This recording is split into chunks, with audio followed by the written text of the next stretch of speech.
Yeah, I don't believe in destiny, I just do what's best for me. Don't listen to my enemies, they're just full of jealousy. Yeah, this legacy, you gon' see what's left of me. You gon' see success in me, you ain't seen the rest of me. I just wanna be the best at what I know, better than the rest, just watch me grow. Put me to the test and watch me go. This is my quest, I'ma make it known. They call me obsessive, oh I know. Call me selective with my notes, call me aggressive with my flow. Call me offensive even though Yo, I ain't gonna lie, life's tough. Try to get by, life's rough. Try to do it right, it's not enough. Even though you try, you still mess up. But I'm still gonna fight for what I love. Still gonna die for what I love. Still gonna try, I won't give up. Assalamualaikum warahmatullahi wabarakatuh. Balik lagi di Brother Pen Channel. Semoga kalian selalu sehat dan selalu dalam lindungan Allah Subhanahu wa taala. Amin ya robbal alamin. Ya, oke bro. Jadi di tangan gue ini udah ada epoxy primer FD dari Haber. Nah, oke, jadi untuk kali ini gue akan review epoxy primer FD dari Haber ini ya. Jadi epoxy primer ini dikhususkan untuk media-media berbahan plat seperti velg, tangki, dan sejenisnya yang berbahan plat. Nah, jadi akan kita coba ya. Jadi yang menarik dari Haber ini adalah dia punya fitur 30 menit udah kering, bisa diamplas. Jadi yang sering gue gunakan sebelumnya untuk epoxy primer sendiri itu biasanya untuk proses pengeringannya agak sedikit lama ya. Minimal itu sekitar 4 jam. Menurut gue itu terlalu lama. Jadi kalau kita pakai epoxy primer ini pastinya kita akan memangkas waktu untuk melakukan suatu project jadi lebih cepat. Nah, kita bisa lihat di sini di TDS-nya untuk mixing rasionya perbandingannya 100 banding 25 banding 60. Jadi 100% untuk epoksinya, 25% untuk hardenernya, dan 60% untuk thinnernya. Untuk flash off-nya 5 sampai 8 menit. Jadi di sini nih yang benar-benar menarik banget, dia punya fitur drying speed-nya adalah 30 menit atau proses pengeringannya hanya 30 menit. Nah, jadi kebetulan kalau untuk gue sendiri yang proses pengeringannya masih menggunakan suhu ruangan biasa, mungkin nanti untuk waktu pengeringannya agak sedikit gue ulur, agak sedikit lama, mungkin 1 jaman ya. Atau nanti kita coba di 2 panel. Yang pertama kita coba di speed shape, dan di panel kedua kita coba di tangki. Jadi langsung aja kita coba.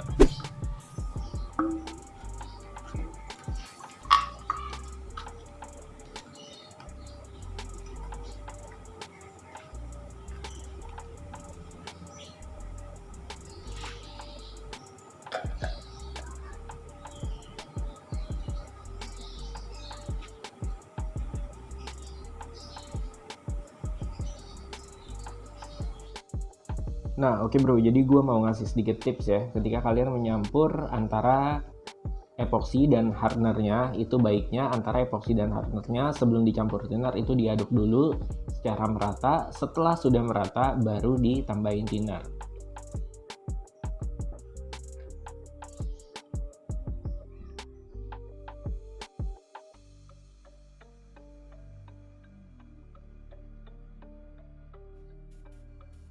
Nah, oke bro, jadi di sini ada sedikit tips lagi ya. Kebetulan banyak juga teman-teman yang nanya, kenapa sih epoksi di atas dempul itu biasanya menimbulkan efek seperti pulau gitu ya.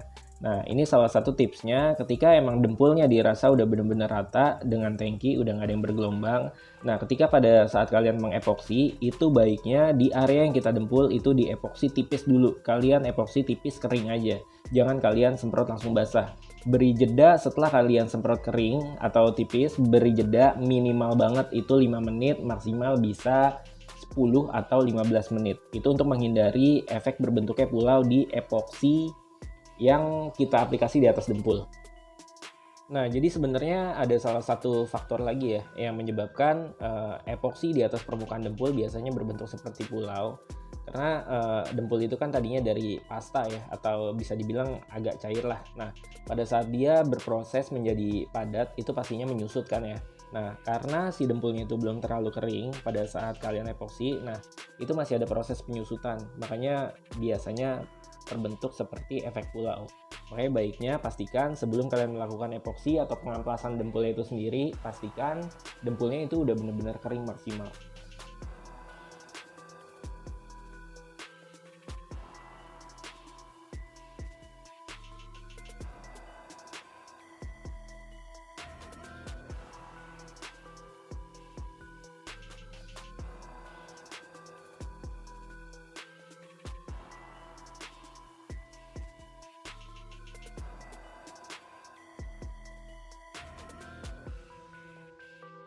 Nah, oke bro, jadi ini panel kedua, ini speed shape yang gue epoxy yang nantinya akan kita amplas setelah 30 menit. Jadi kalau untuk tangki sendiri gue ngasih spare agak lama ya, 1 jam ya. Jadi biar epoksinya itu benar-benar bisa keras maksimal atau kering maksimal. Karena mungkin 30 menit itu yang ada di TDS di kaleng itu pengeringan menggunakan oven. Sedangkan gue masih menggunakan suhu ruangan biasa untuk proses pengeringan, atau bisa dibilang dijemur lah ya. Nah, oke bro, jadi untuk proses pengeringannya udah dimulai ya. Sekarang jam 10 kurang 5. Nanti akan kita amplas di jarum panjang di angka 5 ya. Jadi untuk proses pengeringan di panel yang pertama di speed shape itu kita keringin selama 30 menit. Nah, oke bro, sekarang kita coba amplas ya. Tadi jarum panjang di angka 11, sekarang jarum panjang di angka 5. Sekarang udah pas setengah jam untuk yang di speed shape. Ini langsung aja kita coba amplas. Ini kenapa gue jemur di sini karena suhunya agak sedikit lembab ya. Kemarin tuh habis hujan deras, makanya gue jemur sedikit di sini. Karena kita nggak pakai oven. Dan gue rasa juga untuk yang di TDS itu 30 menit itu menggunakan oven ya. Tapi ini kita coba ya dengan suhu ruangan biasa. Nah, oke bro, jadi di panel pertama yang proses pengeringannya 30 menit, ini benar-benar udah kering dan bisa diamplas. Kalian bisa lihat di sini. Biasanya kalau epoksi belum kering, kalau di amplas itu kayak daki ya, ngikut nempel di amplas. Tapi di panel speed shape ini dengan pengeringan 30 menit, ini udah benar-benar kering dan bisa diamplas. Asli ini worth it banget nih. Biasanya sekelas epoksi primer, itu biasanya proses pengeringannya lama. Bisa 1 kali 24 jam atau minimal 4-7 jam.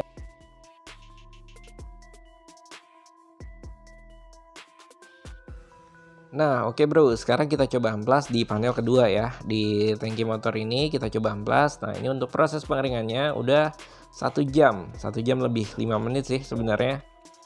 Untuk proses pengamplasan di sini gue menggunakan amplas nomor 800. Nah, ini gue rasa epoksi di tangki ini jauh lebih keras ya. Ini bener-bener udah kering maksimal. Nah, ini jauh lebih bagus nih ketika epoksi udah kering maksimal pada saat nanti kita naik cat dan sampai naik ke vernis, itu nantinya hasilnya akan lebih bagus.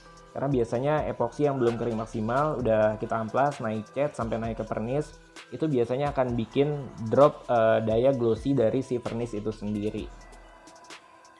Nah, oke bro, jadi kesimpulannya menurut gua epoksi primer FD dari Haber ini benar-benar recommended banget ya, karena bisa membantu kita untuk mengefisienkan waktu dalam mengerjakan project. Ini gokil nih, ini gue baru nemuin epoksi primer yang proses pengeringannya benar-benar cepet banget. Asli, ini rekomendasi banget buat kalian, buat teman-teman, kalian wajib coba.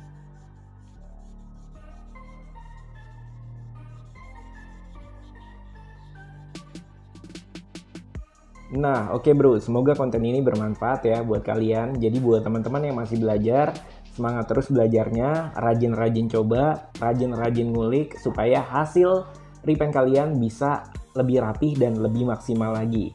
Jadi buat kritik dan saran silahkan tulis saja di kolom komentar. Buat teman-teman yang mau nanya-nanya juga bisa langsung aja tulis di kolom komentar. Dan jangan lupa juga di follow Instagramnya Brother Paint, brother_paint.